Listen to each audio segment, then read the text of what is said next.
Nous sommes à 39 jours de l'élection présidentielle américaine. Bon, vous l'avez compris, 39 jours pour le 5 novembre, le fameux Election Day. Dans la réalité, les Américains, dans certains États, ont commencé déjà à voter, hein. Dans quelques États, on commence à voter même physiquement, pas simplement par courrier. Dans le Nevada où nous sommes, on pourra voter à partir du 19 octobre. Donc, il y a certes cette pression sur le 5 novembre, mais dans la réalité, l'élection est en train de se jouer. Les Américains sont en train de voter maintenant et ça va s'accélérer à mesure que l'on s'approche de l'élection. Et donc, nous vivons une période un petit peu particulière. Je voudrais repartir sur un des points que j'ai évoqué ce matin dans Maintenant Matin, qui est mon intro, qui est la situation, la situation en Géorgie, par exemple, juste pour vous illustrer ce qui s'est passé hier, et vous allez voir. Donc hier, il y a ce titre de Fox News qui a dû faire extrêmement plaisir, c'est ironique, à Donald Trump, en expliquant que Kamala Harris avait désormais 3 points d'avance en Géorgie et surtout avait 7 points d'avance sur la question de la qui faites-vous confiance en étant membre de la classe moyenne pour vous aider, donc aider à l'économie. On voit que le discours de Kamala Harris de mettre en avant ses origines de la classe moyenne et tout son plan d'opportunité économique fonctionne d'après Fox News. En Géorgie, c'est un État clé extrêmement important que Joe Biden a gagné de très très peu en 2020. C'est un État que Trump doit absolument, ou quasi absolument, reconquérir s'il veut gagner cette fois-ci ses 16 grands électeurs. On parle beaucoup de la Pennsylvanie. La Pennsylvanie, c'est que 19, hein. Donc on voit aussi l'importance de la géographie. De la géographie. Thomas vous met la carte géographique des États-Unis découpée par grands électeurs et on voit que donc ça fait partie de 7 États pivots, les swing states, les battlegrounds, aux États-Unis, donc avec ses 16 grands électeurs, et que donc, d'après Fox News, qui a une bonne réputation côté sondage, vraiment, a une bonne réputation. La semaine prochaine, on aura Jean-Marc Léger, je suis persuadé, Jean-Marc Léger, directeur de l'Institut Léger, qui est un institut de sondage, je suis persuadé qu'il vous répétera la même chose, que ce sont des sondages à vraiment regarder de près, parce que ils ont une bonne réputation et ils ont un bon, et ils ont un bon historique.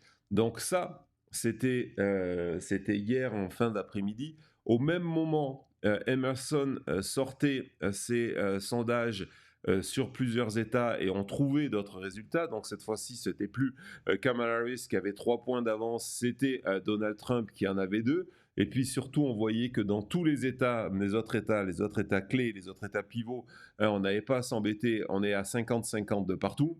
Ah, ok, très bien. Et pour compléter le truc, une heure après Emerson, ça a été le moment de Morning Consult de sortir son autre sondage qui fait pour Bloomberg, Morning Consult, qui est aussi, hein, ça aussi une bonne compagnie, où on voyait que en Géorgie, c'était ni Trump ni Harris, mais qu'ils étaient à égalité, mais que par contre, lorsqu'on regardait les autres États, Arizona, Harris plus 3, Michigan, Harris plus 3, Caroline du Nord, Harris plus 2, Pennsylvanie et ses 19 grands électeurs, Harris plus 5, Wisconsin, Harris plus 3 et Nevada, Harris plus 7. Et je vous épargne celui qui a été sorti par Echelon Insight, qui a un historique limité, qui n'avait pas été mauvais en 2022.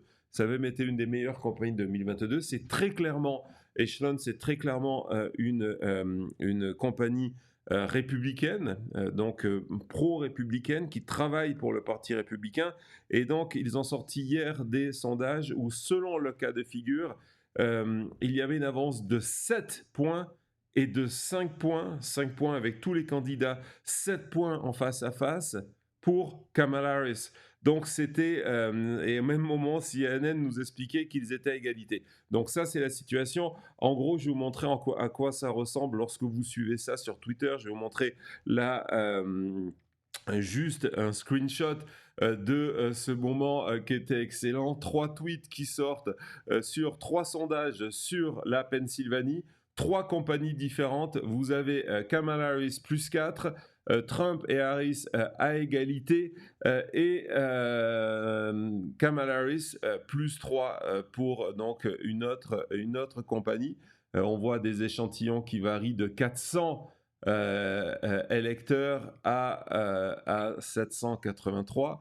Des échantillons qui passent, qui sont faits à des dates différentes aussi, c'est ce qui fait aussi varier souvent les choses. Et puis des échantillons qui sont en LV et en RV. Donc on va continuer. Ça, RV, ça n'a pas de rapport avec Hervé Villa. RV, c'est Registered Voters. Ce sont les gens qui sont inscrits sur les listes électorales. Il y a 3 choses à regarder lorsque vous regardez un sondage. C'est l'historique de la compagnie, si elle est sérieuse ou pas.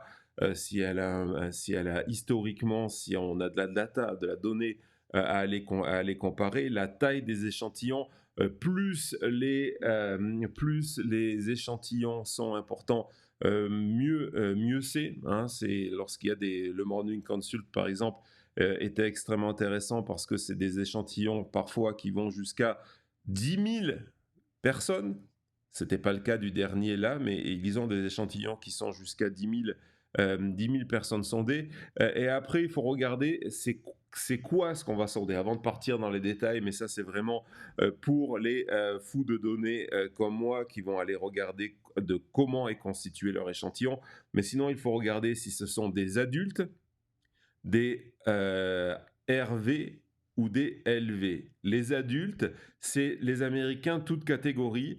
C'est des sondages qu'on voyait beaucoup il y a quelques mois lorsque je vous disais ne regardez absolument pas les sondages, ne regardez absolument pas les sondages, c'est trop tôt, ça sert à rien. D'ailleurs, la preuve, on a même changé de candidat entre-temps, mais c'était lorsque les échantillons, c'était tout et n'importe quoi, parce que lorsqu'on vous disait, voilà, ce sont des sondages faits sur des adultes, ça veut dire qu'une partie de ces gens-là n'étaient même pas inscrits sur les listes électorales.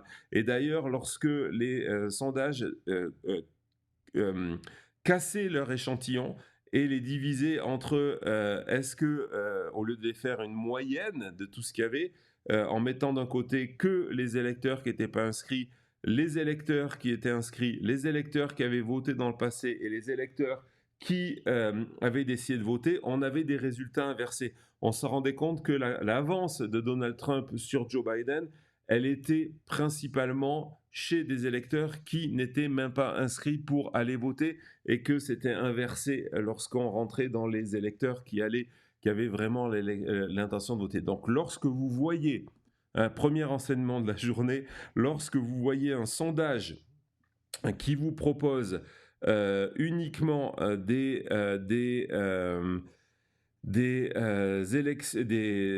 échantillon constitué d'électeurs adultes, non d'adultes américains, partez en courant. Il ne sert strictement à rien parce qu'il mélange des gens qui n'iront pas voter, qui ne sont même pas inscrits pour voter. Alors ensuite, vous avez les RV et les LV. Les RV, c'est Registered Voters. Et les LV, c'est Likely Voters. Registered Voters, ce sont des gens qui sont sur les listes électorales. Mais ça ne veut pas dire qu'ils vont aller voter ou qu'ils ont même voté dans les 4 dernières élections. Il y a des gens qui sont inscrits sur la liste électorale et qui ne votent plus. Donc, avoir leur avis sur qui ils préfèrent en 2024, alors que historiquement, ce sont des gens qui, le jour de l'élection, vont faire autre chose, quels que soient les candidats, ça ne sert pas à grand-chose. Donc, le plus intéressant, ce sont les likely voters, les LV. Donc, regardez, quand on retourne sur ce screenshot en Pennsylvanie, on se rend compte qu'il y a 3 différents sondages et il y en a 2 qui sont likely voters, donc le plus 4 et le égalité. Et que l'autre, c'est des registered voters, donc c'est le 49-49. Donc c'est moins intéressant. Après, avec le risque du likely voter, c'est là qu'on rentre dans la cuisine interne des compagnies de sondage, des instituts de sondage, c'est-à-dire qu'ils ne communiquent pas vraiment comment ils ont établi qu'une personne, elle va voter très certainement, avec quel niveau, quel degré de certitude, et comment on fait ça. Donc très souvent, on vérifie qu'ils ont voté pour les élections intermédiaires, les élections présidentielles précédentes. Et Jean-Marc Léger nous racontait qu'une des manières de vérifier si les gens euh, étaient, euh, étaient prêts à voter, c'était de leur demander à quel jour est l'élection. Donc, quelqu'un qui sait quel jour est l'élection, et vous le savez, c'est que exactement un CV, vous savez que c'est le 5 novembre, ou alors on leur demande, par exemple, de donner le nom du candidat local. Parce que vous le savez, au moment de la présidentielle, on ne vote pas que on ne vote pas que pour les candidats pour la présidence, il y a pour le sénateur, la Chambre des représentants, les gouverneurs, lieutenants-gouverneurs, trésoriers de l'État. Il y a des dizaines et des dizaines et des dizaines d'élections. Et donc, si vous avez quelqu'un qui vous dit ouais, moi je vais aller voter, j'ai voté aux élections précédentes, et en plus je sais que dans mon district le candidat c'est un tel ou une telle, vous pouvez lui faire confiance. Donc voilà, c'est ça le LV. Donc dans cette confusion de ces résultats qui dans une journée vont jusqu'à 7 points d'avance pour Kamala Harris, à d'autres qui disent non, c'est peut-être Donald Trump qui est à égalité ou qui a un point d'avance. Certains États, on vous dit, cet État-là, il va être pour Trump, non, il va être pour Kamala Harris, non, ils sont à égalité. La première question, c'est de se demander, euh, dans la réalité,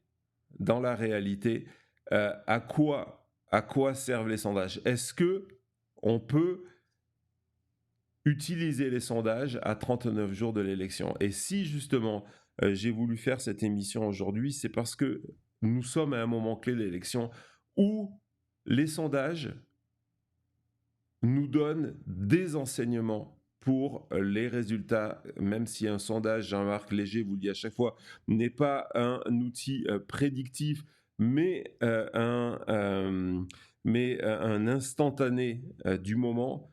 Il vous donne des enseignements, ce qui va se passer. Et la meilleure manière de vous démontrer ça, de vous démontrer que oui, il faut, avec toutes les réserves que je vous ai données, la méthodologie que je vous ai offerte, il faut se concentrer sur les sondages, c'est de faire un comparatif des sondages dans le passé pour vous dire, voilà, au même moment, ce que les sondages dessinaient. Si on regarde Biden, par exemple, l'élection en 2020, hein, on a l'élection de Biden en 2020, les documents arrivent, c'est toujours un exercice très très particulier pour Thomas parce que ça va très très vite.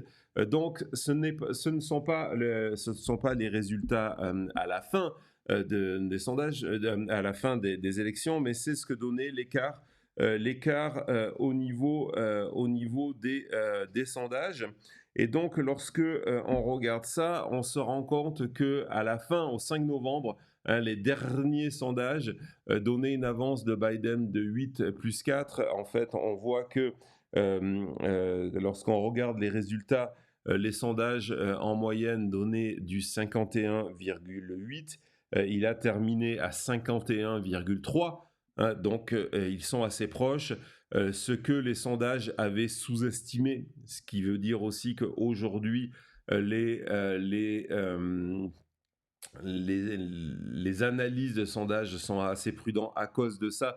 Ce qu'ils avaient sous-estimé, c'était le score de Donald Trump qui avait terminé à 43,4% dans les sondages. Et en réalité, il avait fait 3,3 points de plus, donc plus de 3 points de ça. Donc il y avait eu cette erreur qui fait que à chaque fois qu'on sort un sondage, les experts de plateau vous disent non, non, mais il faut être prudent parce que en 2020, on n'a pas réussi à identifier les électeurs de Donald Trump. C'est vrai, et les sondages sont trompés. ils sont trompés dans le détail, pas sur l'ordre général et pas sur l'ordre de grandeur. Et ce qu'il faut savoir, Jean-Marc, qui fait des sondages, lui, nous a expliqué que depuis, hein, ce n'est pas la méthodologie des compagnies, des instituts de sondage n'est pas un outil figé et que depuis, justement, ils ont intégré ce qu'ils ont raté en 2020. Ça ne veut pas dire qu'ils ne vont pas se rater à nouveau, parce que imaginons que Donald Trump ou Kamala Harris vont chercher de nouveaux électeurs. Ça va être un des enjeux d'ailleurs de l'élection et ça va fausser la chose. Mais là, ce qui est important, c'est de voir que donc ils ont trouvé le gagnant de l'élection, hein, la moyenne des sondages. On est à la moyenne le 5 novembre, 51,8%. Résultat final, 51,3%. On est très proche. Et pourquoi je vous dis ça? Parce que on va regarder, on va faire ce deuxième comparatif, le même tableau au 24 septembre, donc au même moment que lorsque j'ai fait j'ai commencé à préparer ce dossier. Et donc, vous voyez que on est à 50,2, Biden va terminer à 51,3, et que donc, à partir du mois de septembre, les opinions étaient déjà figées et l'ordre de grandeur, Joe Biden au-dessus de 50%, était déjà là. Ça, c'est l'équivalent de aujourd'hui en 2024. Et ça, c'est pas simplement en 2020. On va aller en 2022. On va aller en 2022. Est-ce que j'ai 2022 ou est-ce que j'ai fait non 2018? J'ai oublié le 2022. 2022, ce que je voulais vous montrer avant de vous montrer 2018.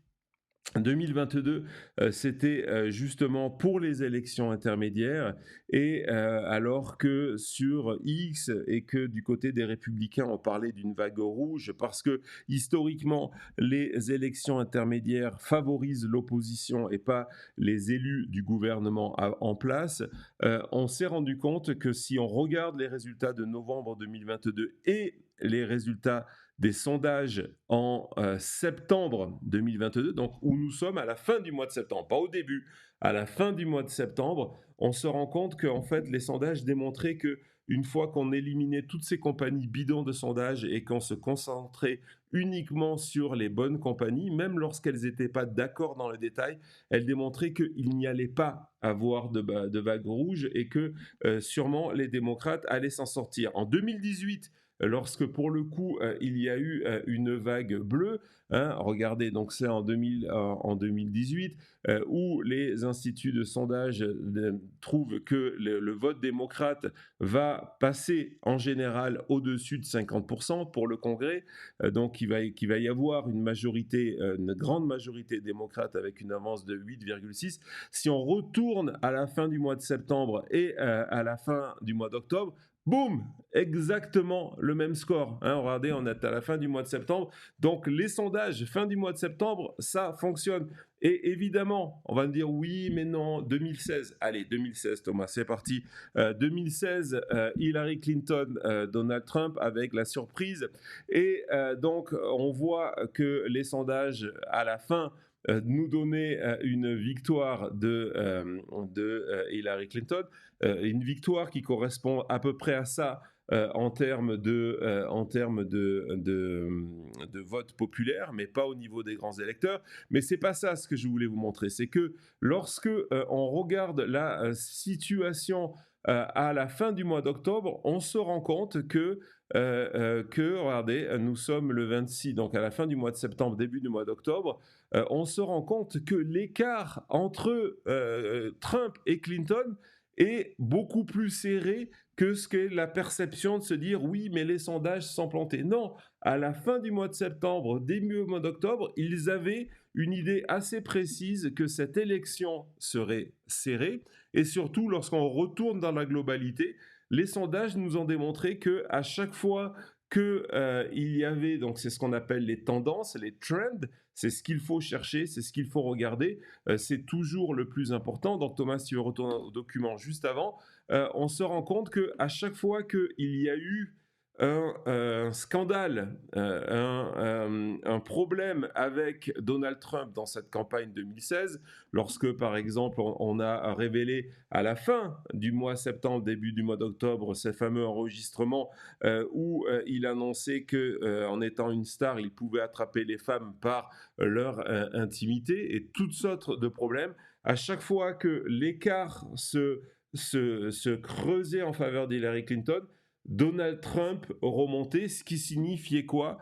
Qu'il y avait un véritable attrait des électeurs américains pour Donald Trump. C'était la candidature qui ne pouvait pas mourir parce qu'on continuait à s'intéresser à lui. Et c'est exactement ce qui se passe donc il y a en 2016 à la fin du mois de septembre, début octobre, où vous voyez, il y a 0,6% d'écart entre Donald Trump et Hillary Clinton. Moralité, vous pouvez on aurait pu faire j'aurais pu continuer comme ça et vous raconter 20 ans d'élections présidentielles, mais vous pouvez regarder la situation aujourd'hui et vous dire, ah, il est en train de se dessiner devant nous un instantané de cette élection américaine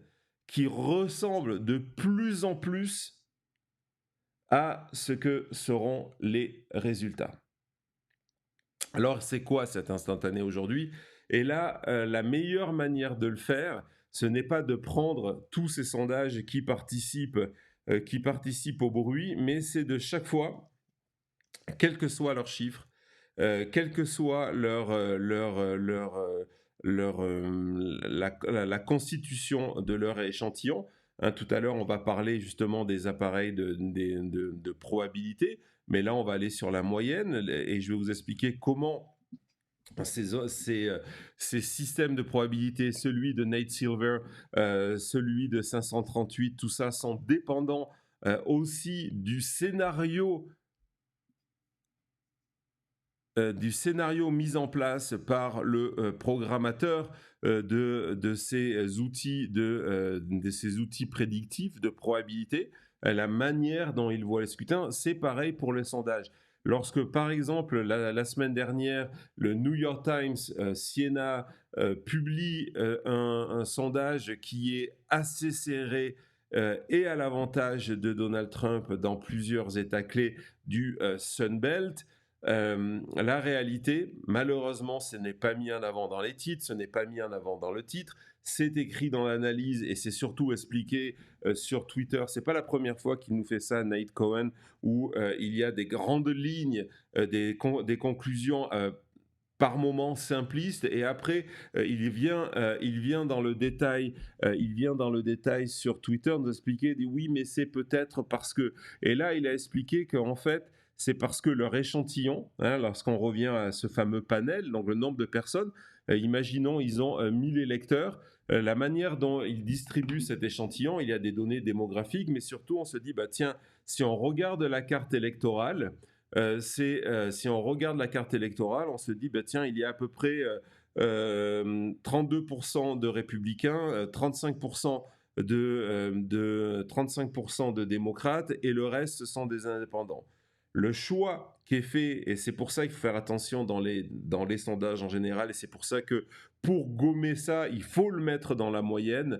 New York Times part sur une hypothèse, c'est leur hypothèse qu'ils maintiennent, et peut-être ils ont raison. Peut-être ils ont raison, personne ne peut le savoir pour le coup. Eux, leur hypothèse depuis un an au New York Times, c'est de dire qu'il va y avoir un turnout, donc une participation surprise et massive des républicains, que les sondages n'arrivent pas à capturer ça, que Donald Trump va réussir à faire venir plus d'électeurs républicains encore qu'en 2020. Et donc, leur échantillon reflète cette thèse. Donc, on est dans un sondage qui reflète une thèse. c'est leur droit.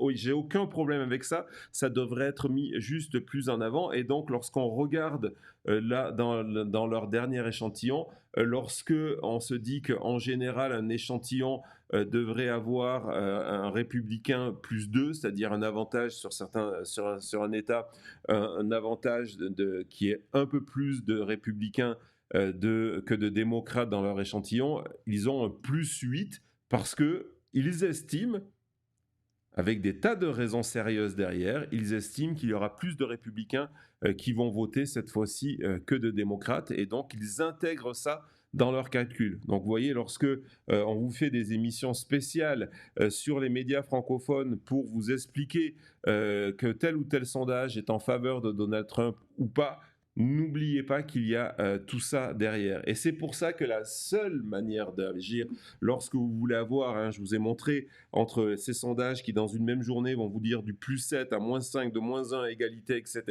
La seule manière de regarder les sondages aujourd'hui, le 27 septembre, c'est de regarder les moyennes de sondages qui sont considérés comme étant de haute qualité. Et lorsque on regarde ces sondages, les moyennes, c'est le premier enseignement. Aujourd'hui, oui, l'élection est serrée, tout le monde le sait, mais Kamala Harris a un avantage. On va regarder The Economist qui donne... non, c'est dans la probabilité, excuse-moi. On va regarder 538 par exemple, donc qui fait cette moyenne-là. Donc ils estiment qu'aujourd'hui, sur le plan national, on est dans le vote populaire, Kamala Harris a un avantage de 2,7 et on voit que ce n'est pas quelque chose d'accidentel, il s'est construit au fil des jours et que c'est une tendance forte. Lorsque vous avez ce genre de courbe, c'est quelque chose d'extrêmement intéressant. On voit que il n'y a pas l'effondrement d'un candidat, ni de Trump d'ailleurs, ni de Kamala Harris, qu'ils ils ont figé leur base, sur leur nom. Et donc aujourd'hui, premier enseignement, ce que nous disent vraiment les sondages, c'est que Kamala Harris est en avance. On va voir une autre compagnie qui fait de très très bonnes moyennes, qui s'appelle VoteHub USA, que je vous conseille. VoteHub US, qui arrive à peu près dans les mêmes chiffres. Et c'est pareil, on voit que une fois que les courbes se sont croisées, Kamala Harris a pris un avantage et Donald Trump n'arrive pas. Il y a eu le débat, on voit, on est jusqu'à la fin du mois de septembre, donc il y a eu des tas d'événements. Il est un petit peu baissé d'ailleurs au moment du débat pour un petit peu remonter, mais vous avez ce moment-là, et même Nate Silver, dont le modèle prédictif est problématique, on va en parler dans quelques minutes, lui aussi, regardez ces espèces de courbes depuis maintenant presque 2 mois, qui démontrent que Kamala Harris est en avance. Chez lui, c'est 3 points d'avance en moyenne pour Kamala Harris. Vous voyez le débat, vous voyez la fin de la campagne de RF Kennedy qui a rallié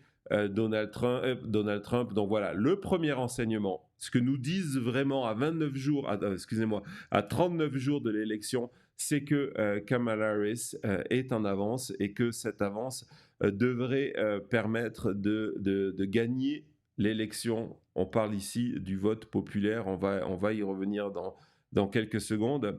Je voulais aussi vous montrer une autre réalité qui est embêtante pour Donald Trump, qui est en fait sa courbe. On va regarder avant que Kamala Harris, lorsqu'il était en tête, cette fois-ci, face à Joe Biden. En fait, on se rend compte que ce n'était pas Donald Trump qui était en tête dans le sens où il avait creusé l'écart, mais c'était Joe Biden qui n'arrivait pas à rassembler ce qu'a fait Kamala Harris. Lorsque je vous dis que l'électorat s'est figé, c'est-à-dire que les démocrates sont rentrés à la maison. On voit que dans ces chiffres-là, dans cette période-là de janvier 2024 à la fin de la candidature de Joe Biden, Kennedy faisait 8,7, il est entre 2 et 3 Il était entre 2 et 3 au moment où il s'arrêtait. Et c'était une partie des électeurs démocrates qui ne pouvaient pas imaginer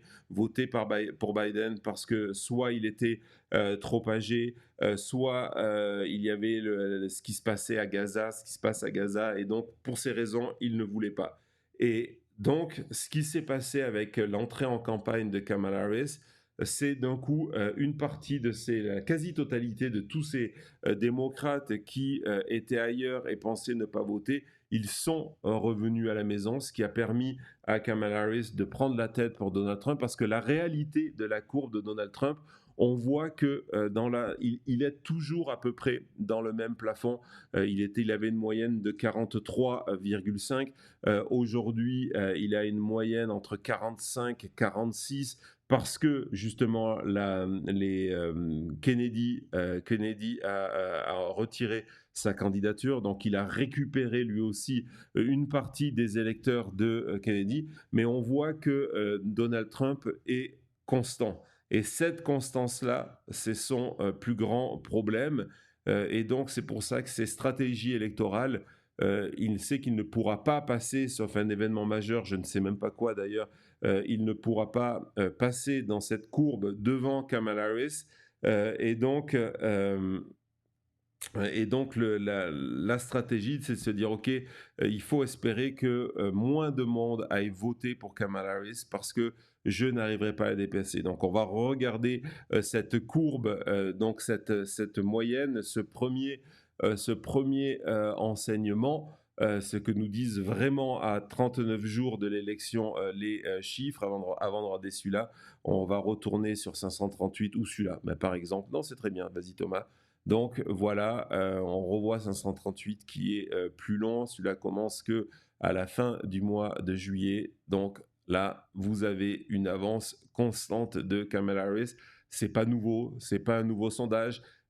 Encore une fois, arrêtez de tirer des conclusions lorsqu'il y a un sondage qui va vous donner 5 points d'avance pour Kamala Harris ou 1 point d'avance pour Donald Trump. Le plus important, c'est cette courbe. Et donc, c'est une réalité. Ça fait maintenant près de 2 mois que Kamala Harris est devant Donald Trump dans les sondages.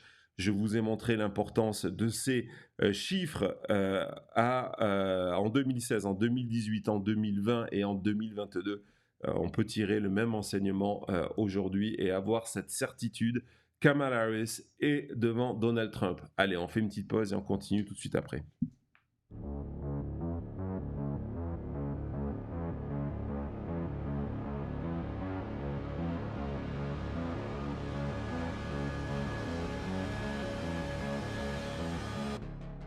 Merci également à Isabelle qui est pour son toujours aussi passionnant. Bah, tant mieux si c'est intéressant. En tout cas, moi, je me régale à vous faire vivre tout ça. C'est vraiment extrêmement intéressant, je trouve, de se plonger dans la cuisine, la cuisine des instituts de sondage, parce que on peut les critiquer à juste titre, hein. J'ai souvent été un de ceux qui les critiquaient le plus, à un moment où c'était absolument pas intéressant. Lorsque on venait me parler de sondages, lorsque nous étions au mois d'avril dernier, mois de mai, même avant l'été, je vous ai toujours dit, attendons que les conventions se passent, que les candidats soient choisis, que le premier débat ait lieu, que les vice-présidents soient déterminés et que surtout, les Américains commencent à s'intéresser à cette campagne parce que avant, ce n'est pas le cas. Et donc, avant ça, les sondages n'étaient pas intéressants. Merci beaucoup, Patrick. Merci beaucoup pour ton super sticker et pour ton soutien depuis le Québec. Avant de repartir dans l'analyse, je voulais vous montrer une seconde le document du VPI qui n'a pas changé. C'est assez intéressant. Le VPI, c'est pour vous montrer les situations aujourd'hui, état clé après état clé, donc ces fameux 7 états clés, de voir qui a l'avantage. Ce ne sont pas des bonnes moyennes pour Donald Trump, on va être clair là-dessus. C'est peut-être pour commencer à répondre à la question de Jean-François, c'est qu'on voit que dans les États, ça c'est aussi un autre renseignement qui est intéressant, les États où Kamala Harris est en avance, Michigan, Wisconsin, Pennsylvanie par exemple, son avantage est plus important que les États où Donald Trump est en avance, comme la Caroline du Nord et la Géorgie. Et la tendance dans ces États-là vont du côté de Kamala Harris. C'est aussi problématique pour Donald Trump. Mais ce que je voulais vous montrer, c'est le fameux VPI. C'est le Voter Power Index. C'est déterminé État par État l'endroit où un bulletin de vote d'un électeur individuel a le plus de chances de faire basculer l'élection. Et vous allez voir que avec 100 sur 100, c'est le Nevada. Et dans le Nevada, c'est plus particulièrement Clark County. Et dans Clark County, c'est la zone où nous habitons, Thomas, Cody et moi. Et donc, notre bulletin va avoir pas mal d'importance à partir du 19 octobre. Voilà, c'était la petite parenthèse. On va se relancer tout de suite. Je vais vous parler justement en parlant de prédiction juste après une petite pause pour pouvoir couper des vidéos. Je vais vous montrer on va parler justement de ces outils de probabilité et de prédictifs sur l'élection. À tout de suite. Donc, vous savez qu'il y a désormais 2 outils. Il y a les sondages. Je vous ai expliqué les moyennes, comment déterminer ceux qui sont sérieux et ceux qui le sont moins. Et puis, on utilise depuis justement 2016, et c'est Nate Silver qui a été un des premiers à le faire via un site qui s'appelait 538, qui s'appelle toujours 538, même si il ne lui appartient plus. Il a créé son propre organisme qui s'appelle qui c'est le Silver Bulletin, et donc qui sont des outils prédictifs qui tentent de mettre des probabilités de qui va gagner l'élection prochaine. Alors, je vais vous montrer d'abord à quoi ça ressemble, et puis je vais vous expliquer comment ces outils prédictifs sont pris et pourquoi il faut les utiliser avec beaucoup de réserve. Pour l'instant, encore une fois, on va voir par exemple, on va partir par 538 parce que ça reste, même si Nate Silver n'est plus là, ça reste comme étant un des maîtres étalons. Est-ce qu'on peut avoir d'abord l'autre, Thomas, de 538? On en a 2 avant de rentrer dans la courbe, sinon on va atteindre la courbe, c'est pas important. Donc voilà, ils estiment aujourd'hui que lorsqu'ils tournent leurs différentes sources de probabilité, que Kamala Harris gagne l'élection présidentielle 584 fois sur 1000 simulations, et Donald Trump 412, donc du 58-41. 58-41, c'est clairement serré, mais encore une fois, un léger avantage pour Kamala Harris. On va regarder du côté du The Economist. J'imagine que cette fois-ci, on l'a. The Economist qui a, pareil, autre méthodologie. Donc, chaque site est plus ou moins transparent sur sa méthodologie. Il mélange à la fois des sondages et des éléments importants comme le nombre d'inscrits, la participation, des éléments démographiques, etc. etc. Et donc, on se rend compte que c'est pareil au niveau au niveau de The Economist, qui avait une très très bonne équipe. En 2020, The Economist a été très très proche de la vérité, et ils se rendent compte que Kamala Harris a 3 chances sur 5 de rentrer à la Maison Blanche. de gagner l'élection. Donald Trump en a 2 sur 5, hein, c'est quand même assez serré. Et qu'en grand électeur, je vous rappelle qu'il faut 270 grands électeurs pour arriver à la Maison-Blanche. Ils estiment que et encore une fois, c'est pure mathématique parce que je ne sais pas comment sur une carte électorale on arrive à 281, mais ils estiment qu'elle aura 281 contre 257. Et donc, vous voyez, vous avez le rappel qu'en 2020, Joe Biden avait eu 306 grands électeurs et Donald Trump 232. Je profite pour vous rappeler que la carte électorale, les 270, par rapport à des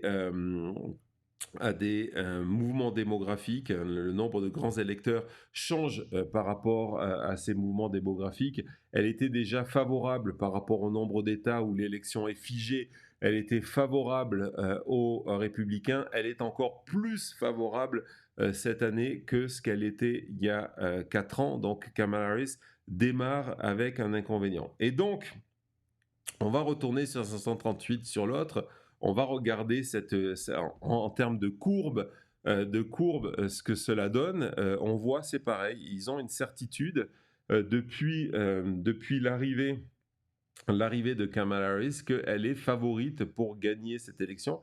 Elle a été, par moments, c'était plus serré, par moments, ça l'était moins. On voit que la ligne jaune, c'est Robert F. Kennedy, donc il a abandonné à la fin du mois d'août, il a abandonné sa campagne, et donc voilà, on arrive à ces 58-41.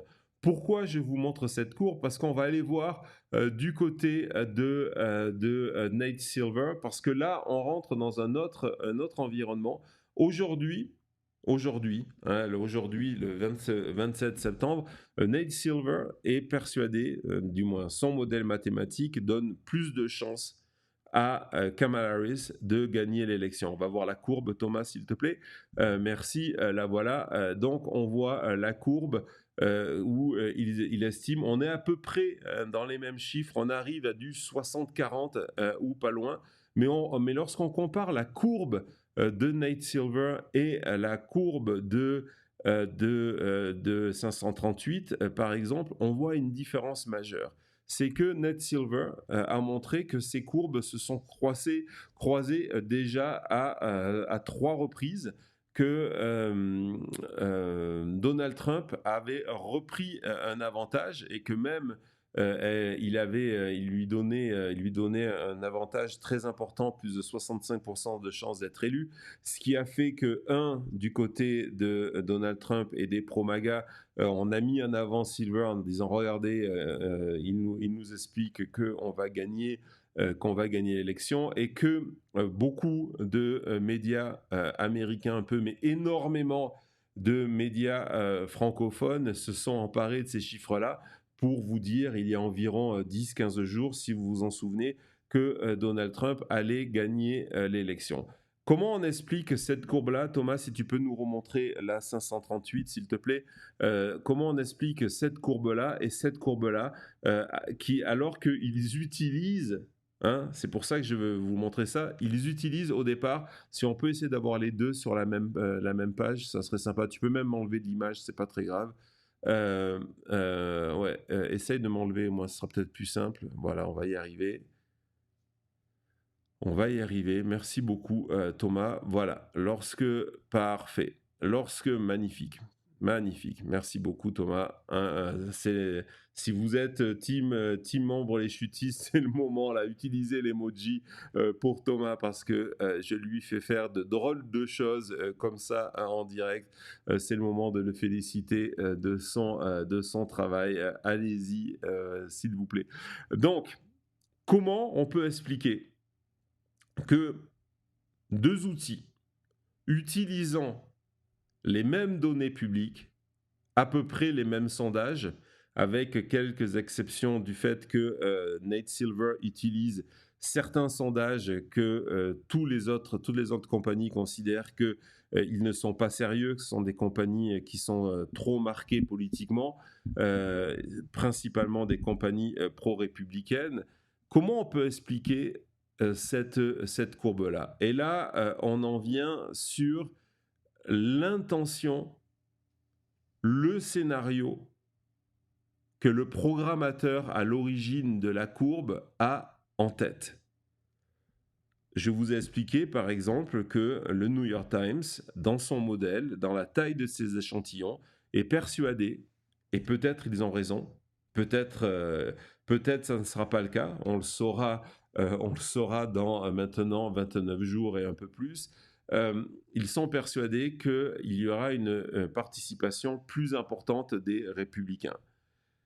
Du côté de Nate Silver, on considère, du côté de Nate Silver, il considère, et c'est son principe de départ dans la programmation de sa courbe de probabilité, que cette élection est un pur toss-up. Un toss-up, c'est que c'est une égalité. Donc il considère que dès le départ, Donald Trump et Kamala Harris ont les mêmes chances d'être élus, et qu'à partir de là, lorsque il y a un principe d'une élection qui est une pure égalité,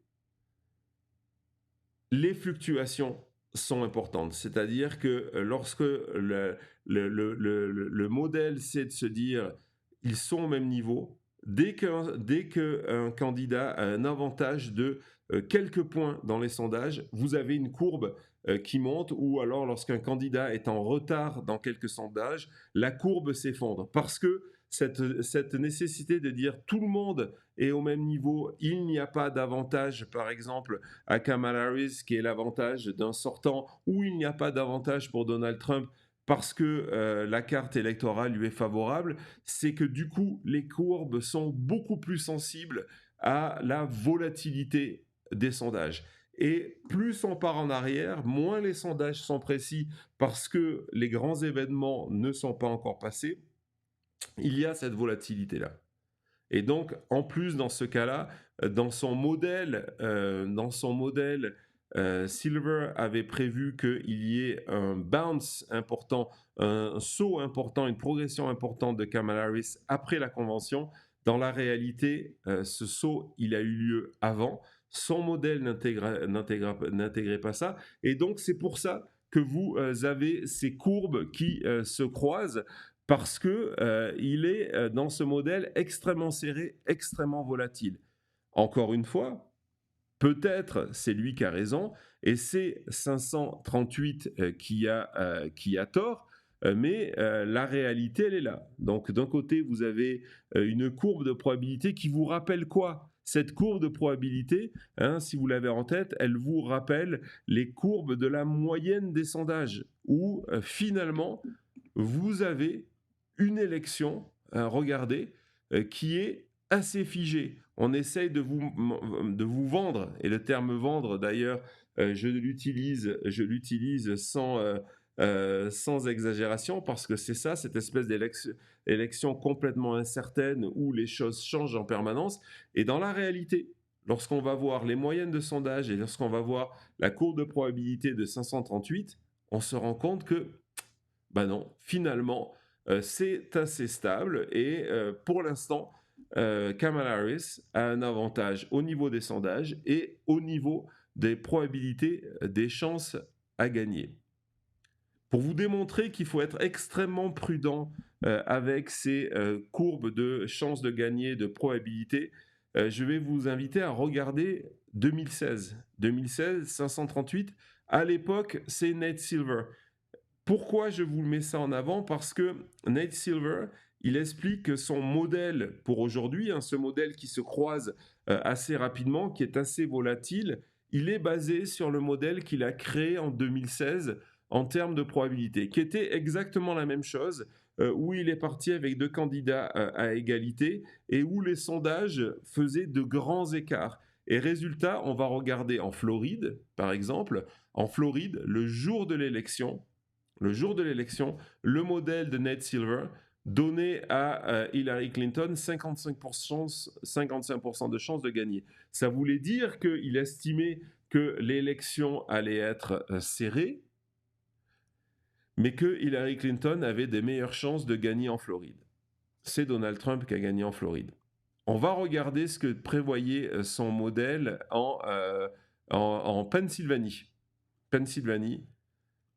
En 2016, le modèle de Nate Silver prévoyait donner à Hillary Clinton 77% de chances, hein, c'est important, 77% de chances, 3 chances sur...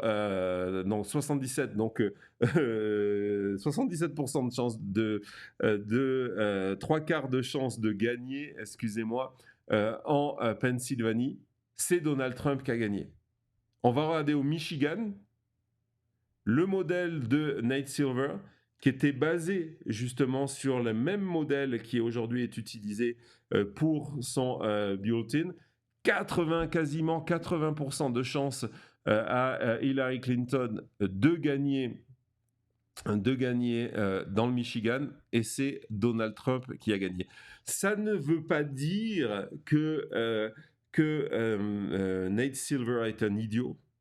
Au contraire, je suis abonné à sa page. Il y a des tas d'informations extraordinaires à l'intérieur. C'est vraiment quelqu'un qui sait de quoi il parle, mais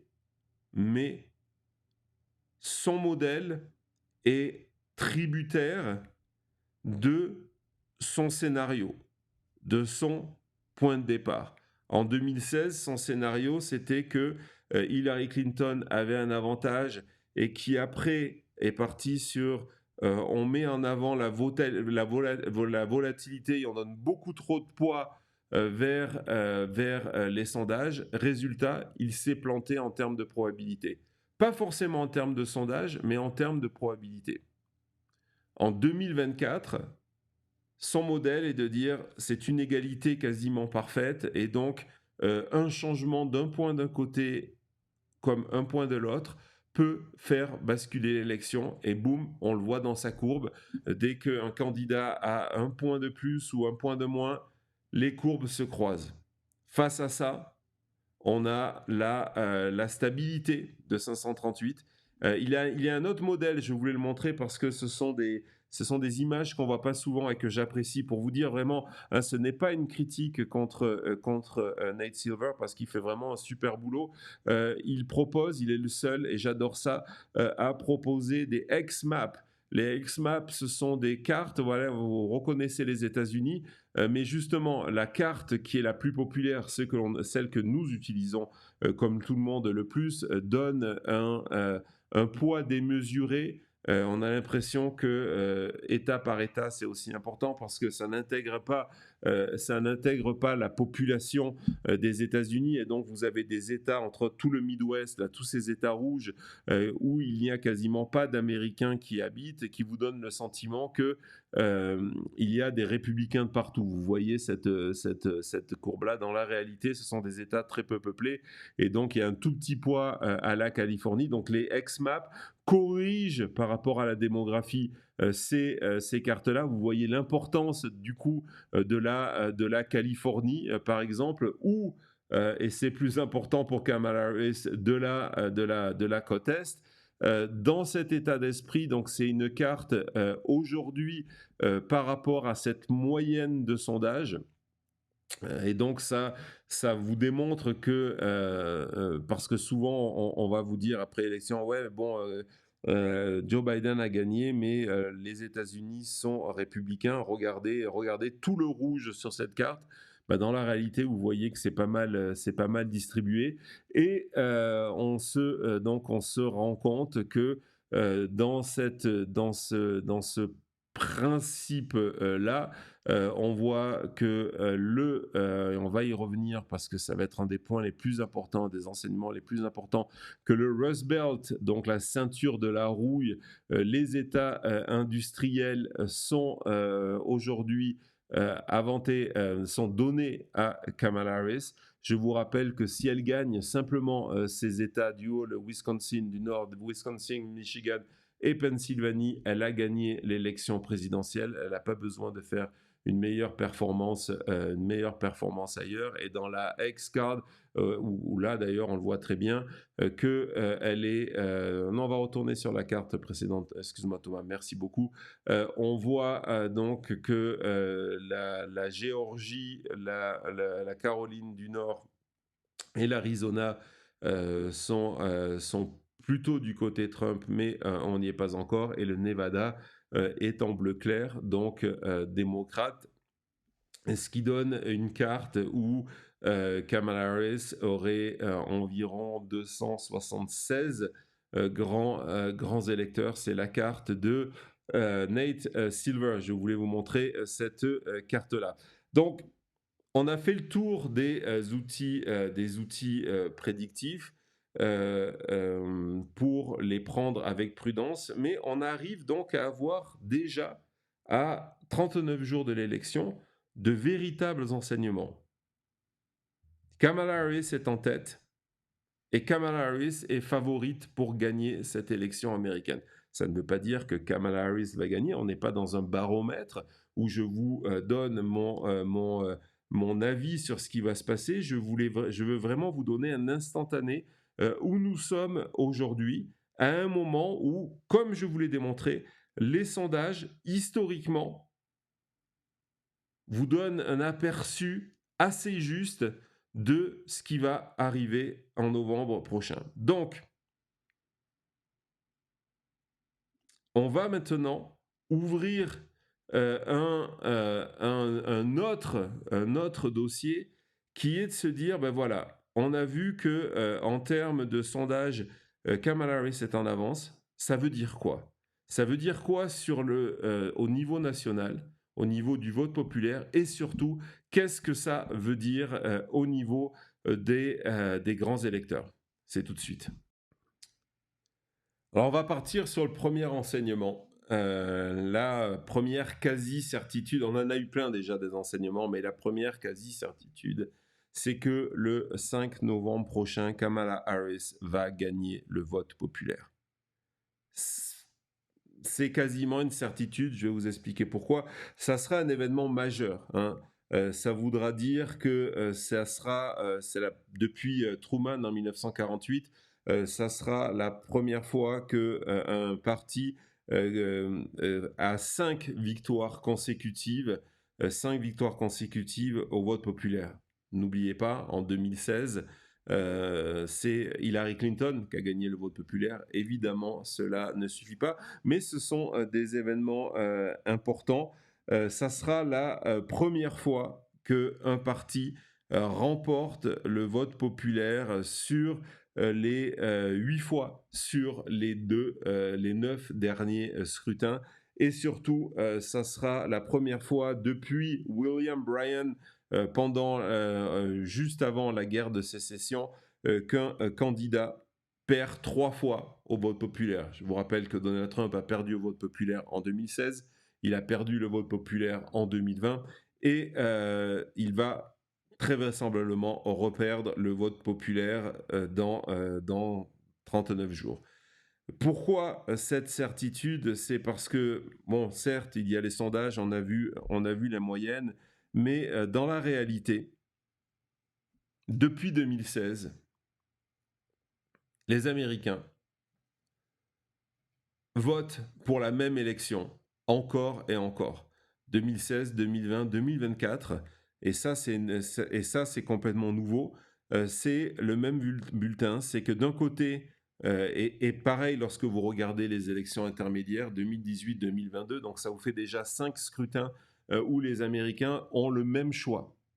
D'un côté, le choix, c'est soit Trump, MAGA, 2018-2022, MAGA, hein, 2016-2020, Trump, 2024, Trump, ou c'est de voter contre cette vision-là, ce futur de l'Amérique, Trump-MAGA.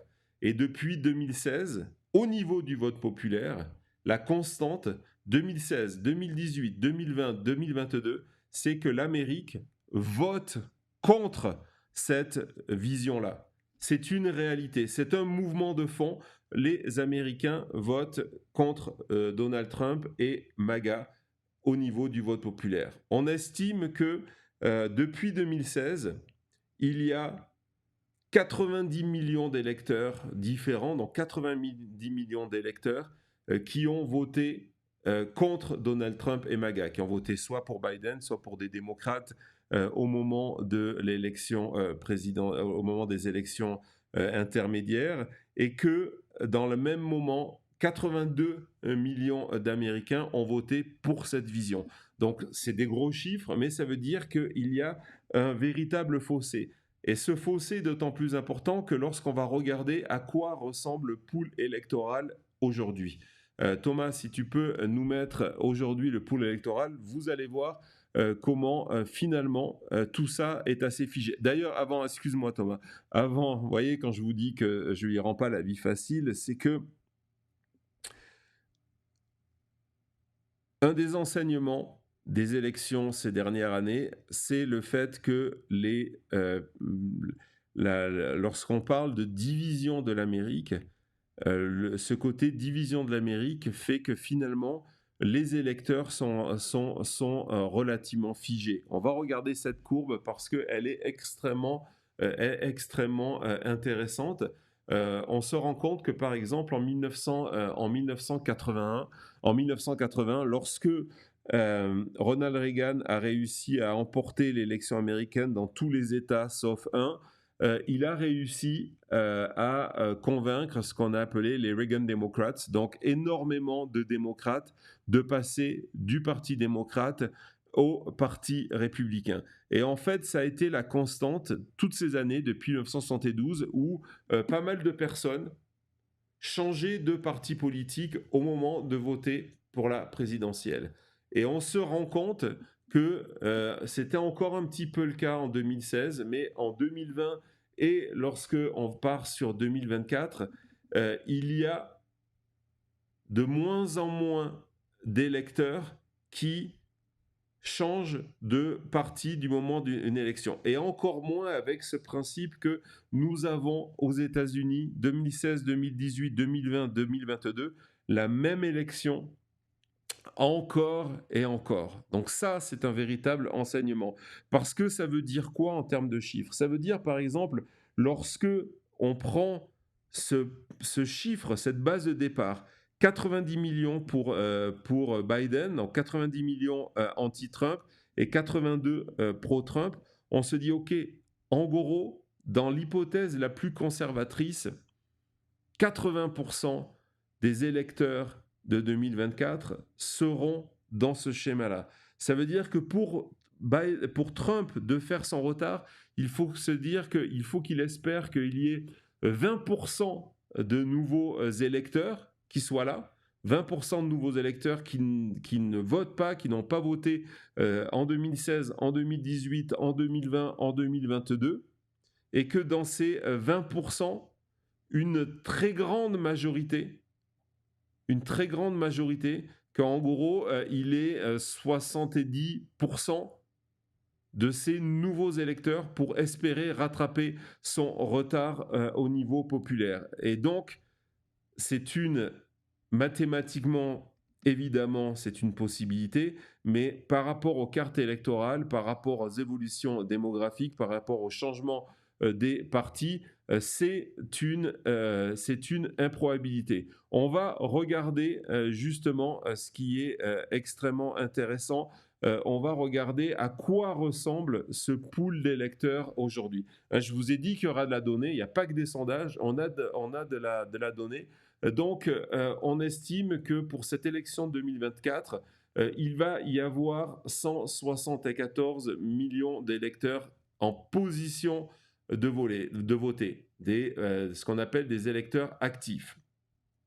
Il y en a 72 millions qui ont voté lors des 4 derniers cycles, donc qui ont déjà voté pour ce fameux référendum pour ou contre Donald Trump. Et donc, je vous ai donné les proportions de cet électorat-là. Et donc, il va y avoir aussi 57 millions d'électeurs qui ont voté qu'une seule fois et qui vont revoter en 2024. Pourquoi ce chiffre est important? Parce que on va voir ce schéma, la plupart des nouveaux électeurs, ce sont des électeurs anti-Donald Trump qui sont apparus en 2020. Cette courbe-là, je vais vous l'expliquer 30 secondes parce qu'elle est extrêmement intéressante. Elles sont dans les 5 États où s'est jouée l'élection. Le point rouge, complet, celui-ci, ce sont des électeurs de 2016, donc qui avaient voté pour Hillary Clinton, qui sont venus revoter en 2020. Vous voyez que l'autre cercle rouge, c'est les résultats de 2016. Et on se rend compte que les gens qui ont voté en 2016 ont voté au même niveau en 2020. Mais ce qui a été nouveau et ce qui a permis à Biden de remporter ces États, ce sont les nouveaux électeurs. On voit qu'ils ont été massifs, entre autres en Géorgie. C'est quoi les nouveaux électeurs? Ce sont des jeunes et ce sont des électeurs dans les minorités raciales qui ne votaient pas avant. Et donc, quand on retourne dans ce schéma, on se rend compte que dans une catégorie qui est très favorable au pool, Thomas, c'est le pool. Lorsque on se rend compte que ces nouveaux électeurs, il va y en avoir donc 57 millions qui ont voté au moins une fois, et donc une majorité de ces électeurs-là votent démocrate, votent contre Donald Trump.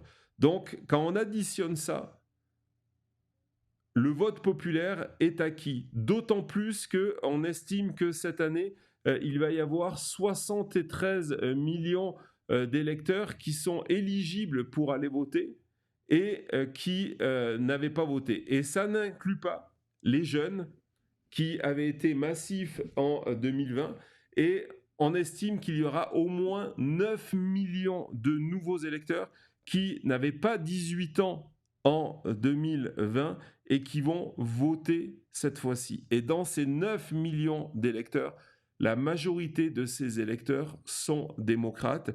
Ce sont eux qui ont été recrutés par toutes ces campagnes de Taylor Swift à The National Voter Registration Day.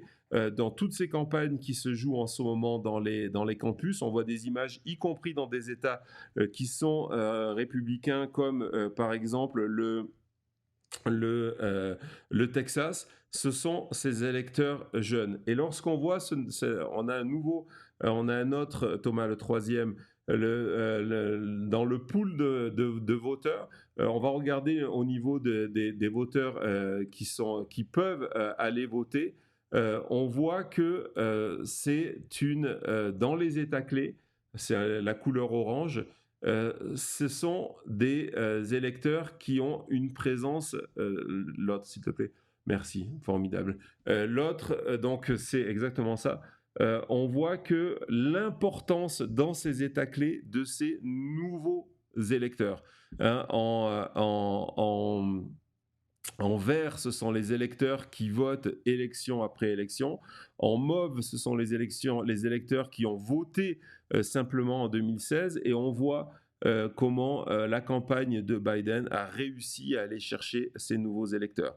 Donc l'enjeu pour Kamala en novembre prochain, c'est de refaire venir tout ce monde-là et d'aller chercher encore une fois des nouveaux électeurs parmi les 9 millions de jeunes qui sont désormais inscrits. Donc dans la réalité,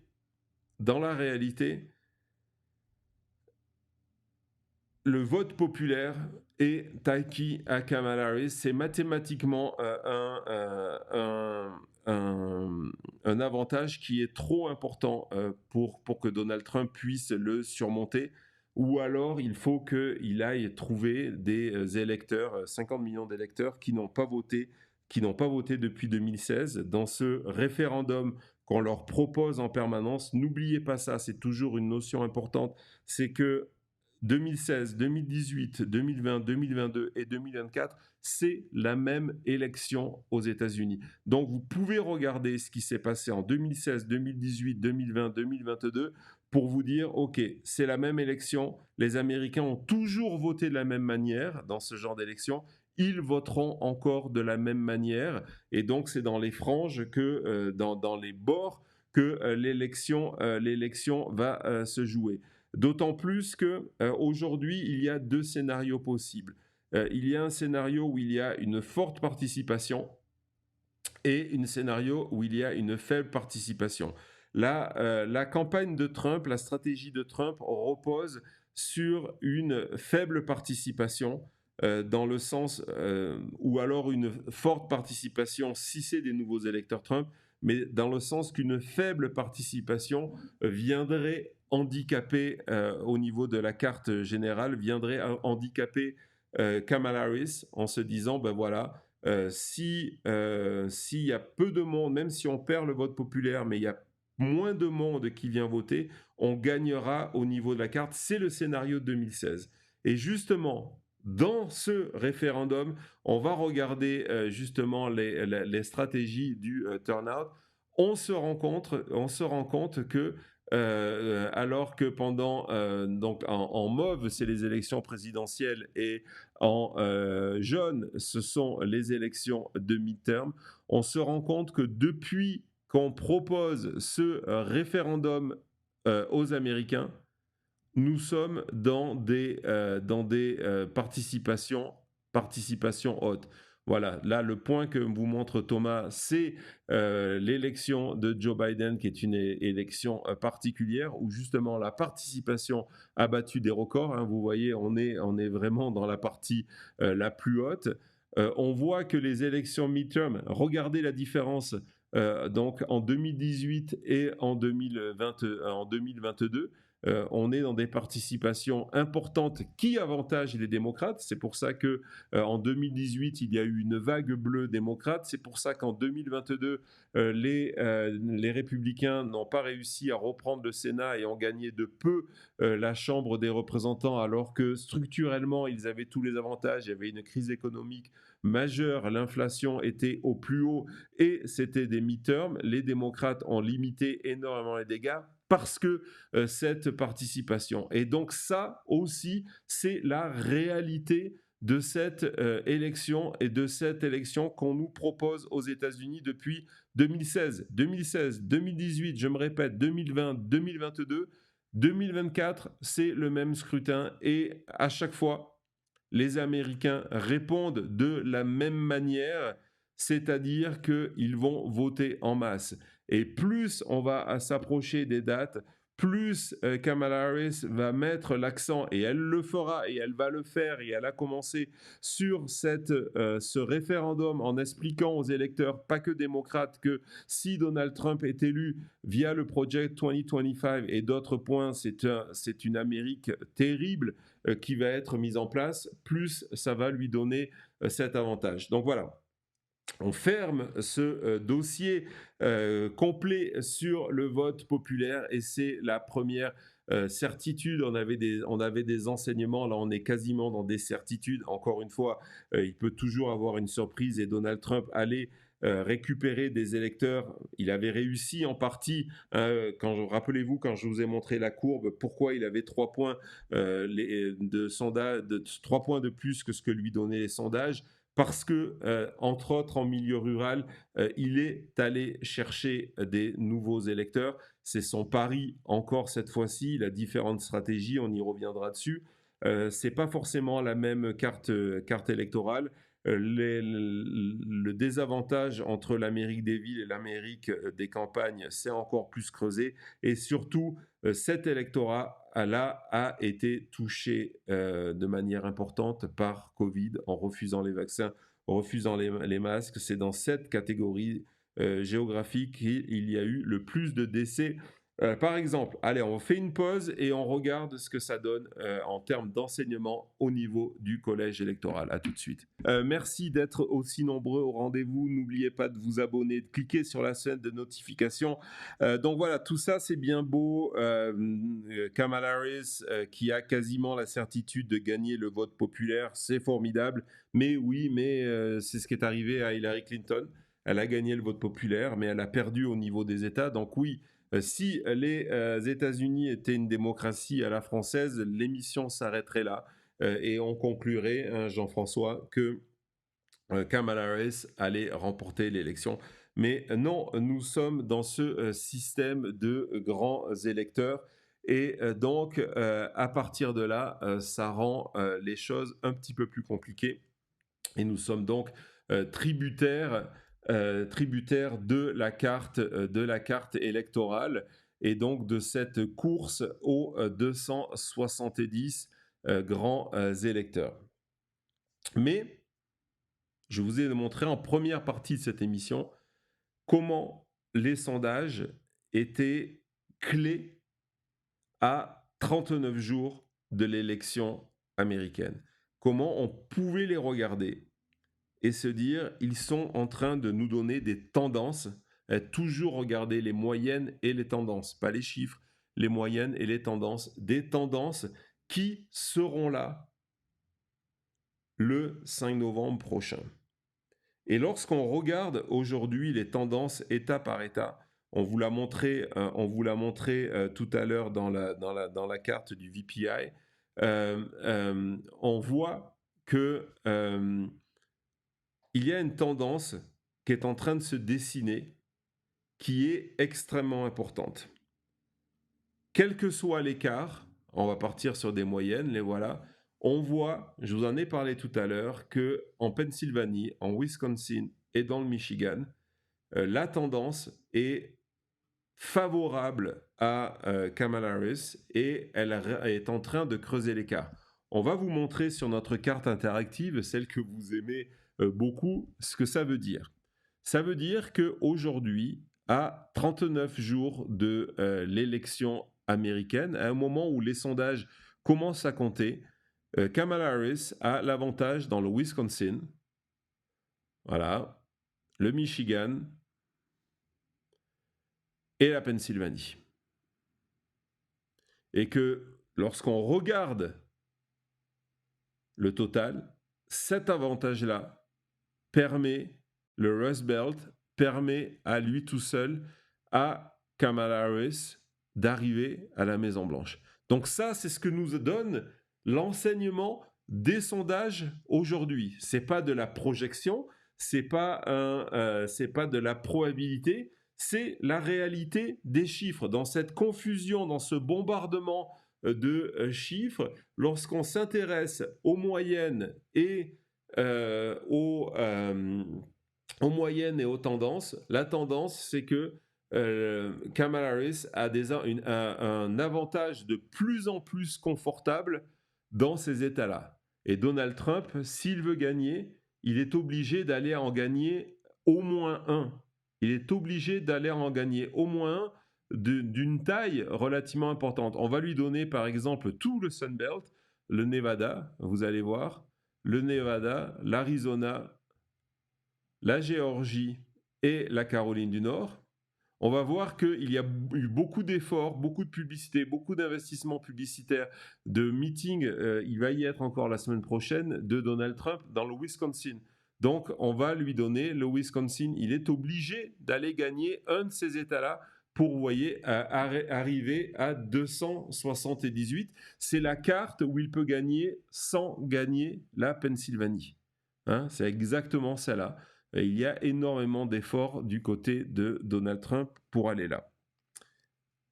Ça, c'est la première partie de notre démonstration, c'est de prendre les chiffres, donc on va le remettre en bleu, parce que donc les chiffres aujourd'hui, pas moi, William Raymond, les chiffres aujourd'hui nous démontrent que nous sommes au minimum dans cette carte-là.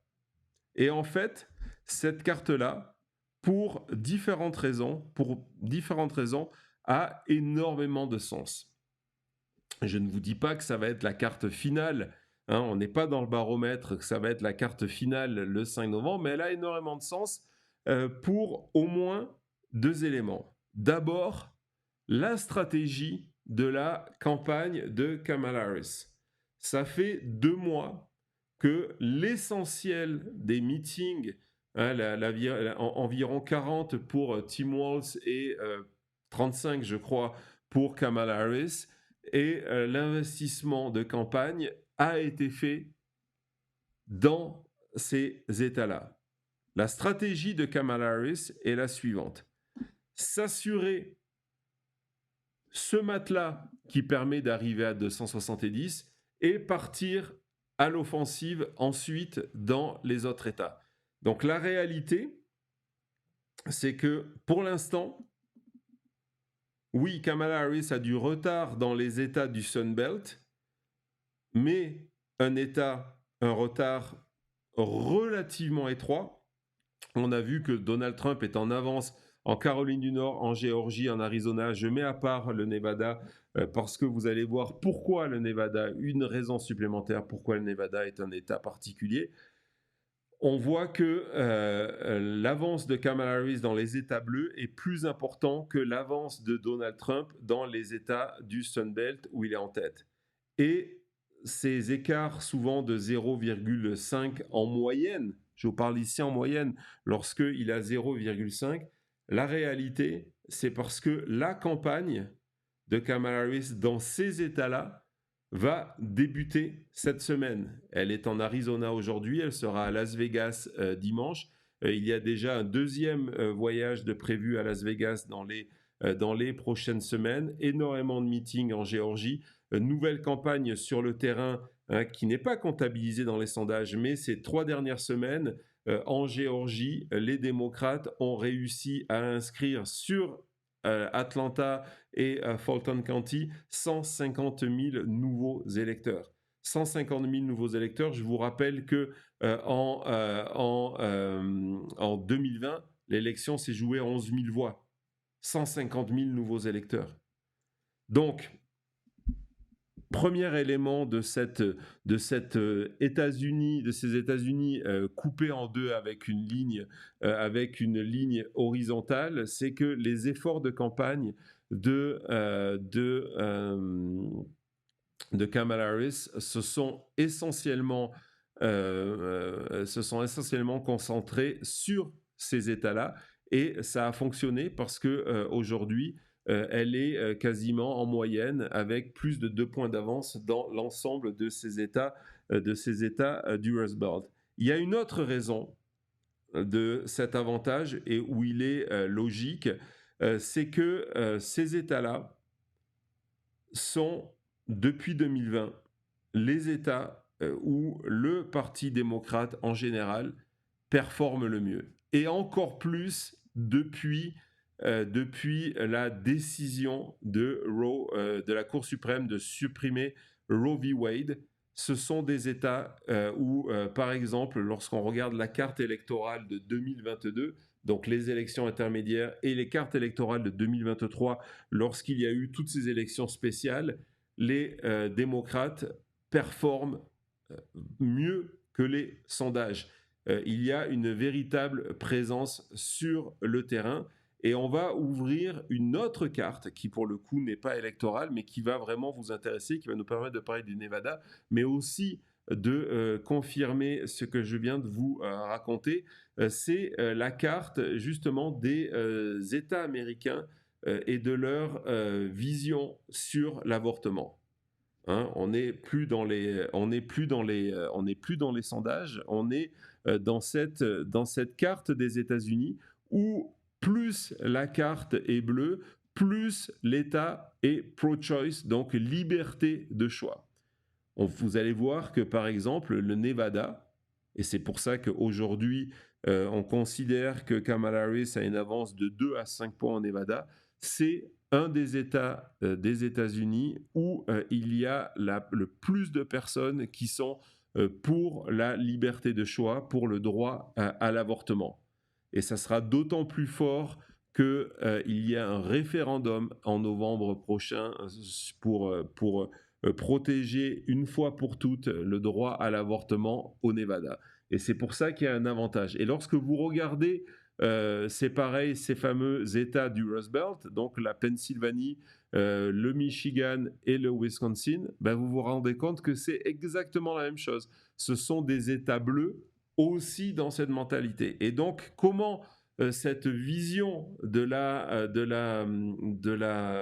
et c'est là qu'à terme, on voit que la Floride, où il va y avoir un référendum, et que le Texas est en train de basculer, sûrement pas cette élection-là, mais est en train de basculer peu à peu dans le camp démocrate. Il y a désormais au Texas plus de Texans qui sont pour la liberté de choix, donc pour l'avortement, que le contraire. C'est vraiment des révolutions extrêmement importantes, plus intéressantes par moment que les sondages. Et donc, lorsqu'on regarde cette carte-là, lorsqu'on regarde les résultats des élections, on se rend compte que ces États du Rust Belt sont encore plus démocrates que ce qu'ils étaient en 2020 lorsqu'ils ont déjà voté pour Biden.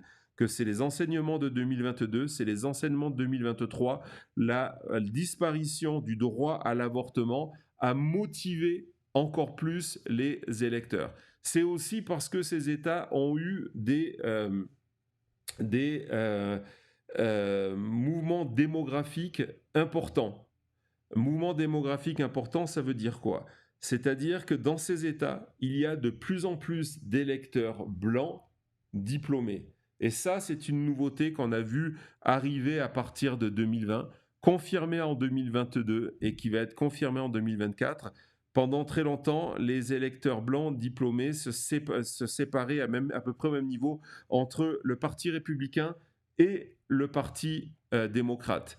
Avec l'arrivée du mouvement populiste de Donald Trump, ses attaques contre la Constitution, il s'est séparé de cette catégorie-là et peu à peu, cette catégorie est venue voter démocrate. Aujourd'hui, lorsqu'on regarde l'évolution démographique de ces États du Rust Belt, on se rend compte qu'une partie importante de l'électorat, ce sont des Blancs diplômés et c'est pour ça que Kamala Harris est en tête aujourd'hui dans ces États-là et bénéficie de ce matelas.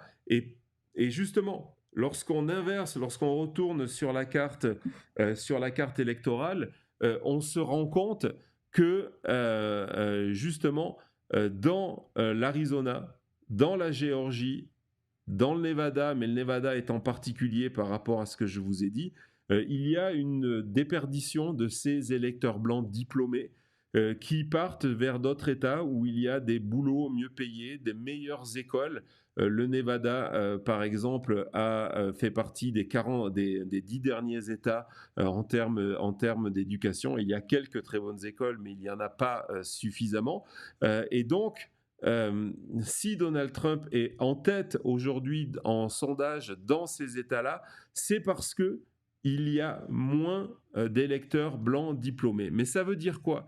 Ça veut dire que Kamala Harris, en Arizona, en Géorgie, en Caroline du Nord, on va parler de la Caroline du Nord dans quelques secondes, elle a uniquement besoin de performer un petit peu plus et de performer des fois au niveau de Joe Biden avec par exemple l'électorat noir ou l'électorat hispanique pour reprendre la tête sans oublier ce fameux influx de nouveaux électeurs. Je vous rappelle, c'est 9 millions de jeunes qui n'avaient pas 18 ans en 2020 et que les démocrates essaient d'identifier, essaient de faire inscrire. Autre rappel, il y a une statistique qui est complètement folle sur ces électeurs qui s'inscrivent à la dernière minute. 80% d'entre eux vont voter. Et donc, cette différence démographique entre le nord des États-Unis et le sud, le Rust Belt et le Sun Belt, est à l'avantage aujourd'hui de Kamala Harris. Et c'est pour ça que, en fait, les sondages, et c'est là qu'ils sont intéressants, c'est comme ça qu'il faut utiliser les sondages reflètent une réalité démographique et une réalité électorale. C'est pas comme si d'un coup vous aviez tiens, Kamala Harris est en avance là, mais c'est extrêmement bizarre parce que en 2018, ce sont des États qui ont voté républicain. En 2020, ils ont voté républicain. En 2022, ils ont voté républicain. Non, ce sont des États qui, hormis 2016, ont voté démocrate, que ce soit dans les élections intermédiaires ou les élections spéciales ou les élections présidentielles, et qui votent de plus en plus démocrate parce que la motivation de revenir sur la décision de la Cour suprême d'arrêter la garantie fédérale pour le droit à l'avortement. Donc ça, cette carte-là, au minimum, elle est aujourd'hui la plus probable. Et c'est pour ça que quelqu'un comme Nate Silver, avec sa courbe qui se croise dans tous les côtés, aujourd'hui, c'est grâce à cette carte-là, grâce à cette réalité qu'il donne 60% de chance à Kamala Harris de gagner. Pourquoi pas plus? Parce que si Donald Trump fait, on l'a vu, hein, il fait carton plein dans les États du Sunbelt, il suffit d'un État pour faire basculer l'élection en sa faveur, hein. S'il gagne aussi le Nevada et il gagne le Wisconsin qui est le plus petit, il est à la Maison-Blanche. Donc c'est pour ça qu'on n'est qu'à du 60-40. Mais maintenant, après une pause, je vais vous montrer pourquoi, du côté de la campagne de Kamala Harris, même si on reste extrêmement vigilant, on a des raisons d'espérer. À tout de suite.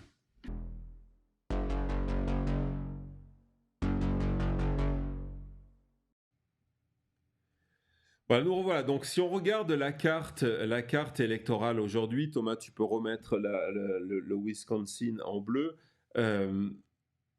Du côté des sondages, des données, ouais, vas-y, remets-le en bleu. C'est en train de le faire, ça arrive. C'est ça, ou relance là dès le départ. Exactement. Donc, lorsque on regarde cette carte-là, c'est un matelas qui permet d'arriver à la Maison-Blanche, mais c'est risqué parce que, comme on vient de le voir, il suffit que Donald Trump performe dans un État pour pouvoir cartonner. Et dans cette stratégie, évidemment, il y a des États à grand prix, mais dans cette stratégie-là, du côté de la campagne de Kamala Harris, on se dit, bah, tiens, on va se mettre un matelas supplémentaire en consacrant le dernier mois de campagne. Ça ne veut pas dire qu'elle va ignorer le Wisconsin, le Michigan et la Pennsylvanie pendant ce dernier mois de campagne, mais on va faire énormément d'efforts vers le Sunbelt. Stratégie de niveau. Première étape, on assure le Rust Belt. Une fois que le Rust Belt est assuré, on ouvre la carte et on part donc dans les autres États en se disant, OK, on va assurer au niveau du Nevada où Kamala Harris, je crois que lorsqu'elle était vice-présidente, elle est venue entre 6 et 8 fois dans le Nevada, je crois 6 fois à Las Vegas et puis après à Reno. On va faire ça. Pourquoi? Parce qu'il y a un référendum sur l'avortement et parce que je vous ai montré la carte. C'est le deuxième État de tous les États-Unis où il y a une motivation à défendre le droit à l'avortement. Hein, vous voyez, il y a encore plus dans le Nevada qu'en Californie, hein, qui est chaque fois montré du doigt comme les États les plus à gauche des États-Unis.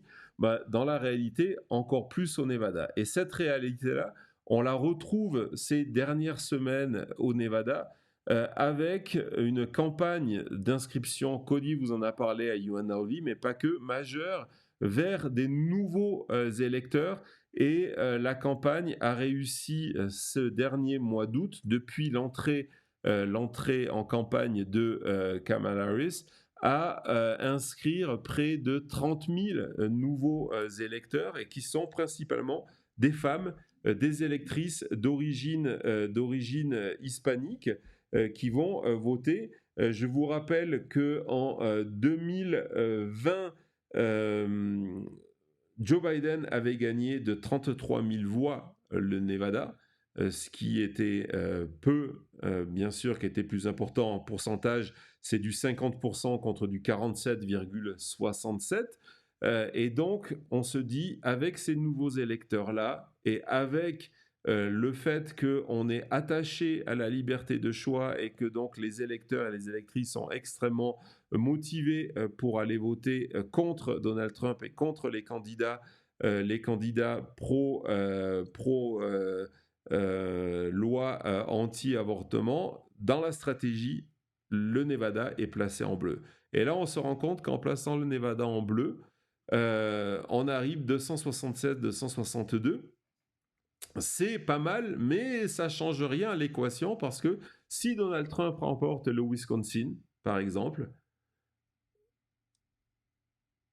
272, 266, c'est Donald Trump qui est à la présidence. Et c'est encore pire s'il n'arrive pas à gagner le Wisconsin, mais qu'il arrive à à gagner en Pennsylvanie, hein, de faire les trois grands États qui sont en jeu, 281, 257. Donc même dans cette optique-là, ça devient compliqué pour gagner. Et on voit que même si Kamala Harris arrivait à gagner dans l'Arizona, où elle est en retard aujourd'hui, mais là aussi, il y a un référendum sur le droit à l'avortement, on se rend compte que si la Pennsylvanie est gagnée par Donald Trump, bah, ça suffira pas, hein. Donc on voit que Kamala gagne plus d'États, Nevada et Arizona, mais Pennsylvanie, là. Donc on va retourner à ce qui est la situation aujourd'hui, où elle a ce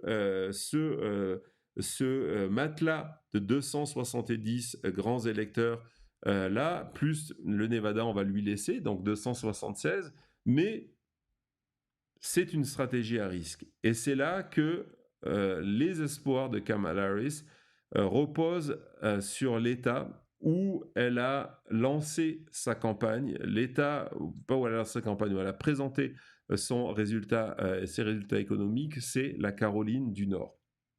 Et pourquoi la Caroline du Nord? Je vous expliquais que aujourd'hui son matelas au niveau du Rust Belt est lié à à l'explosion d'une partie de la population qui est l'électorat blanc diplômé qui aujourd'hui vote majoritairement pour le Parti démocrate. Et si on regarde le Nevada, l'Arizona, la Géorgie, la Caroline du Nord, l'État où la communauté blanche la plus diplômée et la plus importante, c'est la Caroline du Nord. Si on ajoute cette partie-là et une présence importante d'une communauté afro-américaine, on arrive dans un schéma où la campagne Kamala Harris peut performer, rajouter un point ici ou un point là de plus et remporter la Caroline du Nord. La Caroline du Nord est la faiblesse majeure dans la carte de Donald Trump. C'est l'endroit, c'est son talon d'Achille, c'est la Caroline du Nord. On va mettre la Caroline du Nord en bleu. Vas-y.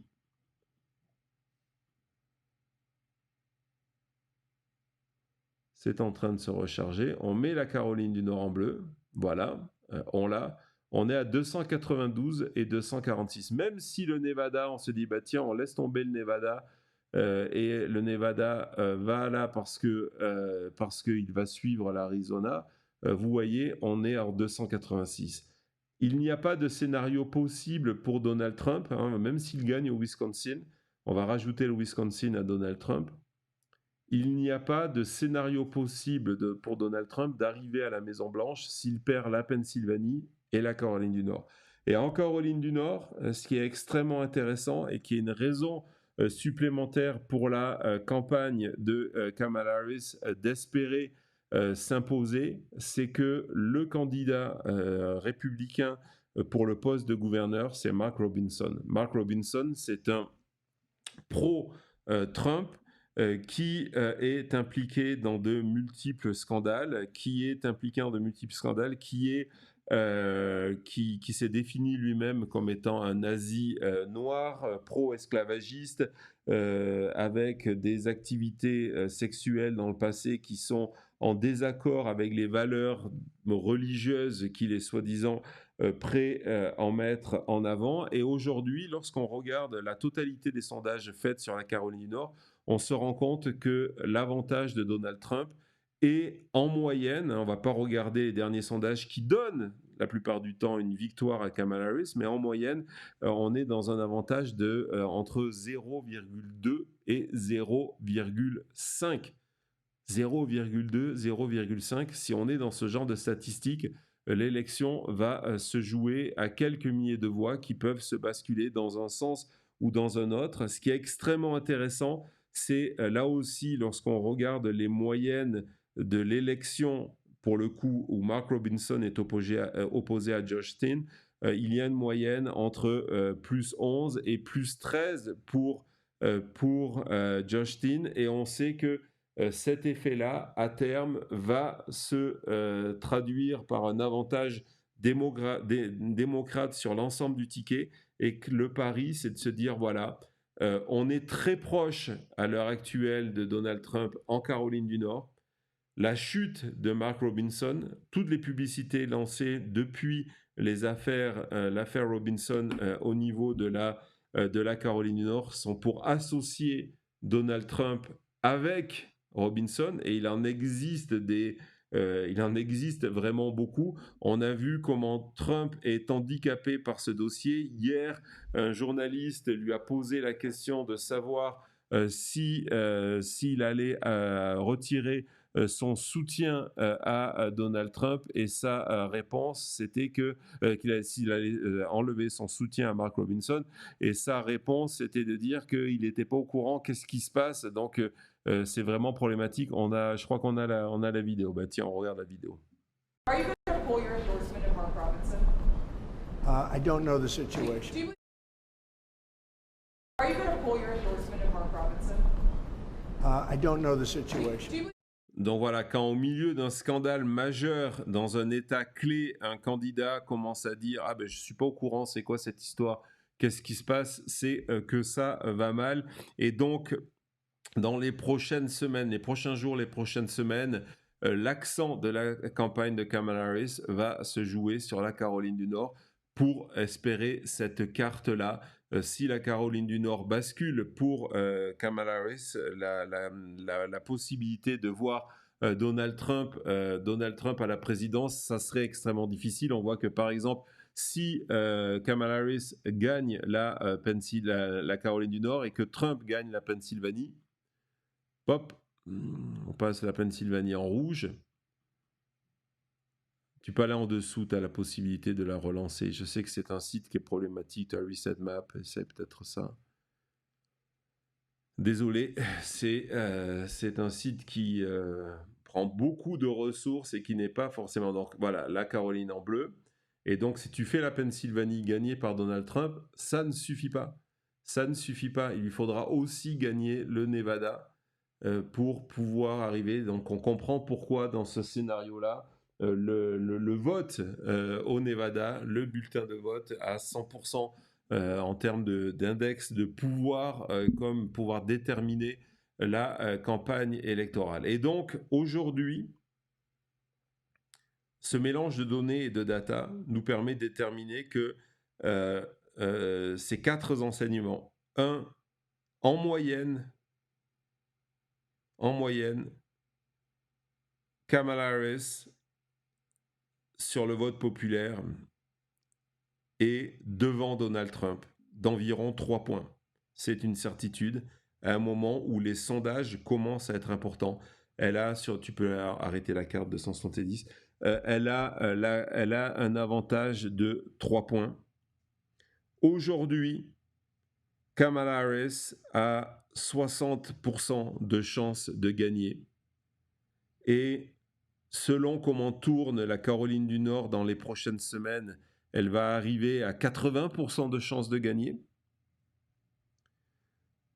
Aujourd'hui, à 39 jours de l'élection, on a une quasi-certitude que Kamala Harris va remporter le vote populaire et que, autre certitude, sa carte électorale lui offre un matelas de 270 grands électeurs qui sont ceux nécessaires, 270, pour gagner le 5 novembre prochain, mais par sécurité, elle doit aller gagner un État au moins dans le Sun Belt pour éviter, comme ça avait été le cas avec Hillary Clinton en 2016, une surprise de dernière minute avec une mauvaise performance dans des États qui, démographiquement, qui élection après élection, démontrent qu'ils sont plus démocrates que républicains. Voilà, on a fait le tour, du sujet à 39 jours. Nous sommes donc le vendredi 27 à 39 jours de l'élection. On va faire une petite pause et on se retrouve tout de suite après.